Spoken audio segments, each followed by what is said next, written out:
So hello everyone, welcome to the video. इस video में हम ये चीज़ डिस्कस करने वाले हैं कि एंथ्रोपोलॉजी में आपको किस तरह से जो उत्तर हैं अपने वो किस तरह से लिखने चाहिए। ठीक है, how you should write your answers. क्या क्या कुछ आपके उत्तर में एग्जामिनर को चाहिए होता है, क्या आप गलतियां कर जाते हो। ठीक है, तो वो सारी जो चीज़ें हैं वो इसमें हम डिस्कस करने वाले हैं। एक अच्छा आंसर होता क्या है। पहली बात, जो अच्छे आंसर की जो सबसे इम्पॉर्टेंट बात है कि उसमें जो है वो कंटेंट होना चाहिए। कंटेंट का मतलब क्या है? कंटेंट का मतलब है कि जो एग्जामिनर ने पूछा है, जो क्वेश्चन में पूछा गया है, आप एटलीस्ट उसको प्रॉपरली एड्रेस करो। अगर आप उन चीज़ों को प्रॉपरली नहीं एड्रेस कर पा रहे हो कि एग्जामिनर ने क्या चीज़ें आपसे पूछी हैं, वो उसका मतलब क्या है क्वेश्चन का, ठीक है, तो एग्जामिनर आपको प्रॉपरली मार्क्स नहीं देगा। For example take the case, अगर क्वेश्चन ये पूछा गया है कि critically analyse the role of culture on personality. ठीक है, critically analyse the role of culture on personality. अब जो आपके पास डायरेक्टिव है वो आपका क्या है? Critically analyse. क्रिटिकली एनालिसिस का मतलब क्या होता है कि आपको दोनों भुजाओं में, दोनों डायरेक्शन में देखना है। अब स्टेटमेंट क्या है कि कल्चर का क्या रोल रहता है पर्सनैलिटी फॉर्मेशन में। ठीक है, तो आपको दोनों डायरेक्शन को देखना पड़ेगा। दोनों डायरेक्शन क्या है कि कल्चर का रोल कोई है भी पर्सनैलिटी फॉर्मेशन में या फिर नहीं है। ठीक है, पर्सनैलिटी का क्या रोल पड़ता है कल्चर के ऊपर। तो यहाँ पे आपके पास जो कल्चर पर्सनैलिटी स्कूल के जो थिंकर्स हैं उनको आप प्रॉपरली सेग्रीगेट कर लीजिए। ठीक है, फॉर एग्जाम्पल रूथ बेनेडिक्ट हैं, वो एक स्कूल के हैं जो कि कहता है कि आपका जो कल्चर है उसका पर्सनैलिटी के ऊपर पूरा अच्छी तरह से प्रभाव पड़ता है। ठीक है, दूसरी तरफ आपके पास लिंटन होते हैं। लिंटन कहते हैं कि दोनों एक ही सिक्के के दो पहलू हैं। ठीक है, अब्राहम कार्दनर हैं, वो कुछ और थॉट रखते हैं। ठीक है, तो इस तरह से आपके पास जो आपका कंटेंट है उसको आप विकसित कीजिए, उसको आप डेवलप कीजिए। ये कंटेंट तभी डेवलप होता है अगर आप क्वेश्चन की डिमांड को प्रॉपरली समझ पाते हो, क्वेश्चन को अंडरस्टैंड कर पाते हो। ठीक है, तो यहाँ पे आपकी जो अंडरस्टैंडिंग है, कंसेप्चुअल क्लैरिटी है, कंटेंट में बहुत ज़रूरी होती है। ओके, और जो दूसरी चीज़ है कंटेंट में वो ये है,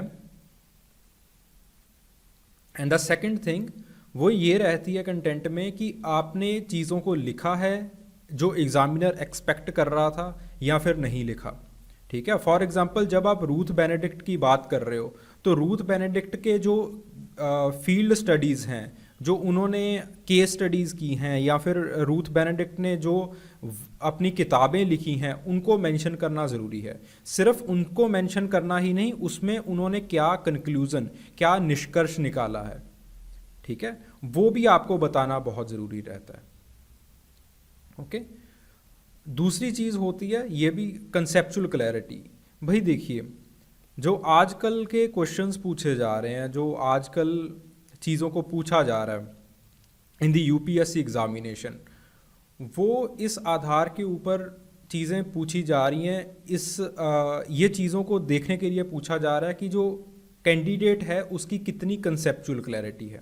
देखिए, फॉर जो हमने पहले क्वेश्चन का एग्जांपल लिया कि जो कल्चर है उसका प्रभाव पर्सनैलिटी के ऊपर पड़ता है, इस चीज़ को आपको, इस स्टेटमेंट को आपको क्रिटिकली एनालाइज करना था। ठीक है, अगर आपकी कंसेप्चुअल क्लैरिटी रिगार्डिंग थिंकर्स होगी तभी आप इस चीज़ को प्रॉपरली एड्रेस कर पाओगे, तभी सरलता से जो क्वेश्चन है उसको आप लिख पाओगे।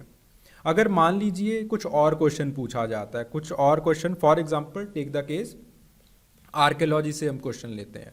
आर्कियोलॉजी से क्वेश्चन पूछा जाता है that the neolithic culture of the south India was much more pastoral than the eastern India, कि जो ईस्टर्न इंडिया में न्यूलिथिक कल्चर डेवलप हुआ है वो कम पेस्टोरल था, वो ज़्यादा एग्रीकल्चरिस्ट था देन दी साउथ इंडियन जो न्यूलिथिक कल्चर आपका डेवलप हुआ है। ठीक है, तो यहाँ पे आपको चीज़ों को उस तरह से एनालाइज करना पड़ेगा, जो आपके आर्टिफैक्ट्स की फाइंडिंग है उनको एनालाइज करना पड़ेगा। ठीक है, फॉर एग्जांपल जो इनिशियल फेज था, ठीक है, इन मास्की एक्सेट्रा इन दी साउथ इंडियन न्योलिथिक कल्चर, तो उसमें क्या हुआ था, टेराकोटा बुल, ये सारी चीज़ें फाइंड आउट हुई थी, तो वो इस पर्टिकुलर चीज़ के ओर इशारा करता है। ठीक है, then we have the findings of the cow dung, कि काउ डंग को बर्न करने की जो फाइंडिंग्स हैं उसकी मिली हैं आपके पास, अवशेष मिले हैं। ठीक है, बोन्स मिली हैं, बोन टूल्स मिले हैं, एक्सेट्रा एक्सेट्रा, कैटल की बोन्स। ठीक है, तो ये जो सारी चीज़ें हैं वो इस तरफ इशारा करते हैं। और दूसरी तरफ आपको जो ईस्ट इंडिया की फाइंडिंग्स हैं, जो कि ज्वार की फाइंडिंग्स हैं, और ये जो सारी चीज़ें हैं ये आपको लिखनी पड़ेंगी वहाँ पे। ठीक है, इन द ईस्ट इंडियन और ईस्ट इंडिया आपके पास आपको जो रिंग स्टोन्स होते हैं उसके बारे में वो आर्टिफैक्ट्स आपको ज़्यादा मिले हैं। ठीक है, so this is how you should arrange your arguments. चीज़ें बहुत लिखनी सरल हो जाती हैं जब आपकी कंसेप्चुअल क्लैरिटी बढ़िया होती है। अगर कंसेप्ट्स आपके अच्छे नहीं हैं then obviously you will beat around the bush. Okay, so और चीज़ों को स्ट्रक्चराइज करना, अगर कंसेप्चुअल क्लैरिटी है तभी आप चीज़ों को प्रॉपरली क्वेश्चन को स्ट्रक्चराइज कर पाते हो। फॉर एग्जांपल इसी क्वेश्चन में अगर हम देख लें कि नियोलिथिक कल्चर के ऊपर क्वेश्चन पूछा गया, पहले आपने ये बता दिया कि हाँ जी वो बहुत ज़्यादा पेस्टोरल है, फिर उसके बाद ये बता दिया कि जो ईस्ट इंडिया है, जो ईस्ट इंडिया की नियोलिथिक फाइंडिंग्स हैं वहाँ पे पेस्टोरल इकोनॉमी कम थी, बट देर दो ज़्यादा ध्यान था उनका, it was on the growing of the food grains. ठीक है, तो इस तरह से फिर आपका जो दिमाग है वो चीज़ों को सेग्रीगेट करना स्टार्ट कर देगा, स्ट्रक्चराइज करना स्टार्ट कर देगा, और यही चीज़ें चाहिए होती हैं आंसर में।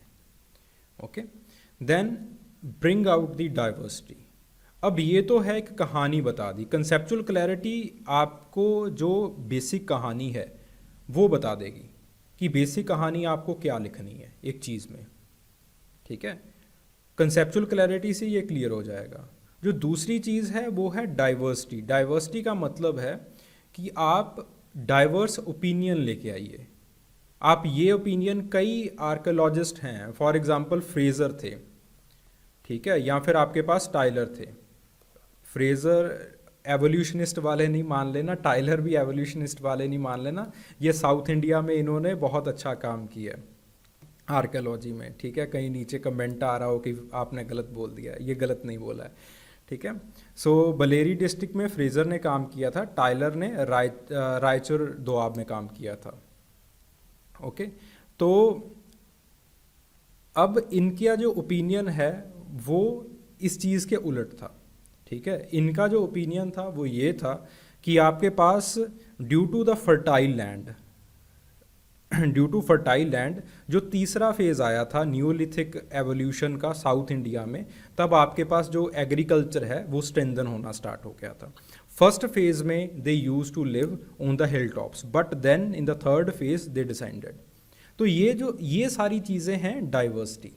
कंसेप्चुअल क्लैरिटी तो देखो आपको कि कहानियाँ हैं सारी की सारी एंथ्रोपोलॉजी में, वो कहानियाँ आपको पता चल जाएंगी, फिर उसके बाद चीज़ें बारीकी में जानी स्टार्ट हो जाती हैं, और यही बारीकी आपको नंबर दिलाती है। Okay, then the current examples. आप करंट एग्जांपल्स लिखिए। ठीक है, for example take the case of the physical anthropology. Physical anthropology का आप केस देखिए। फिजिकल एंथ्रोपोलॉजी में आजकल बहुत सारी रिसर्च हो रही है। Take the case of the secular trends.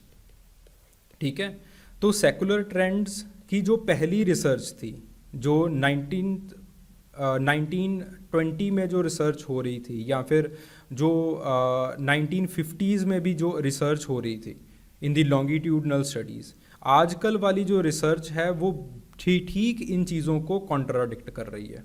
ठीक है, तो जो सेकुलर ट्रेंड्स हैं उनमें एक इन्वर्जन आ रहा है। ओके, तो जो रीसेंट रिसर्च है उसको आप ध्यान में रखें, कौन कौन रिसर्चर्स रिसर्च कर रहे हैं उनको आप ध्यान में रखें। ठीक है, इन ट्राइबल एंथ्रोपोलॉजी ऑल्सो आपके बहुत सारे जो रिसर्चर्स हैं वो रिसर्च करते रहते हैं।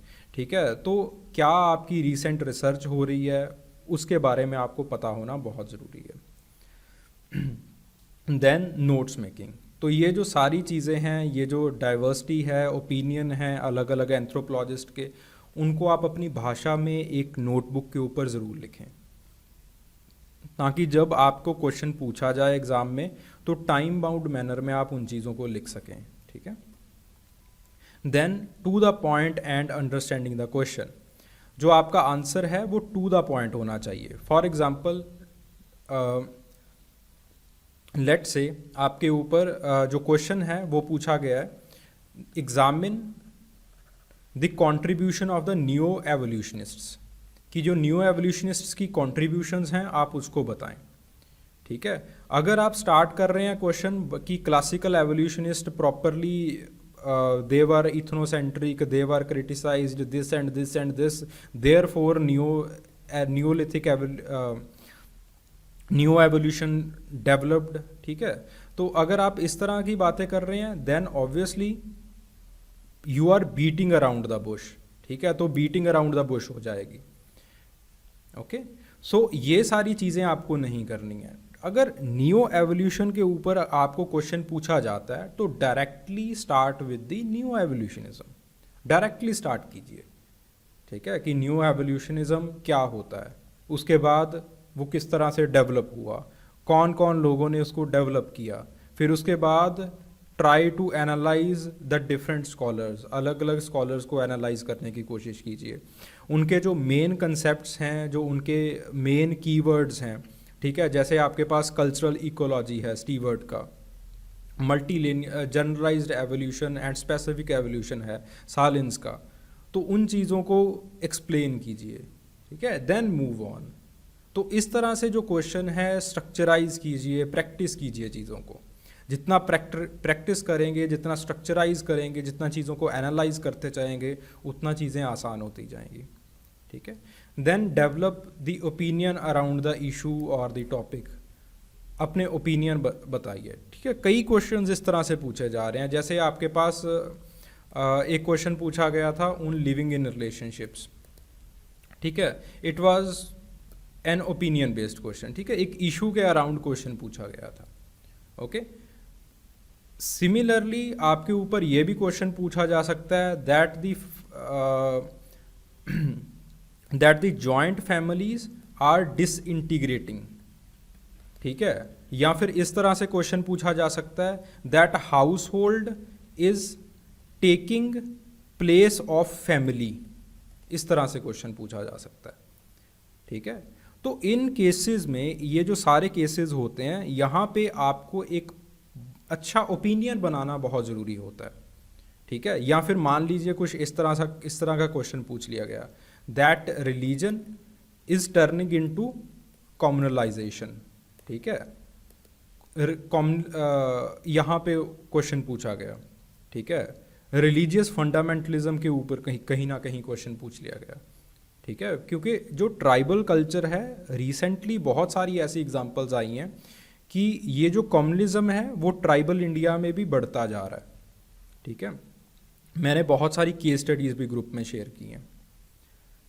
तो इस तरह से जो करंट इश्यूज़ हैं उसके अराउंड अपना एक ओपिनियन डेवलप कीजिए कि वाकया में हाउस होल्ड जो है वो फैमिली का स्थान लेके जा रहे हैं कि नहीं लेके जा रहे, ठीक है। और इसी तरह से जो अपना आंसर है वो होलिस्टिक बनाइए, ठीक है। ओपिनियन का मतलब ये नहीं होता कि आपको द हिंदू वाला ओपिनियन लिखना है, आपको ओपिनियन लिखना है जो डिफरेंट एंथ्रोपोलॉजिस्ट्स ने दिया है, ठीक है। Anthropologists they were quite in favour of the family as an institution, तो आपको ये कहना है कि फैमिली इसलिए इंस्टीट्यूशन यहाँ पे है because you have the utility of family, and house hold अगर वो फैमिली की जगह लेगा देन हाउस होल्ड कहीं ना कहीं फैमिली के जो एलिमेंट्स हैं, फैमिली की जो रिस्पॉन्सिबिलिटीज़ हैं, फैमिली का जो फंक्शन रहता है उसको फुलफिल करना स्टार्ट कर देगा, ठीक है। तो इस तरह का जो अपना ओपिनियन है वो बनाना शुरू कीजिए, ओके। ये जो सारी चीज़ें हैं ये ऑब्वियसली टाइम लेती हैं, ठीक है, डेवलप होते होते धीरे धीरे, बट ये चीज़ें चाहिए होती हैं एक अच्छे आंसर में। So if you have any doubt, any query, anything, तो कमेंट सेक्शन में ज़रूर लिखिए, ठीक है। I will for sure try to address it. Thank you very much.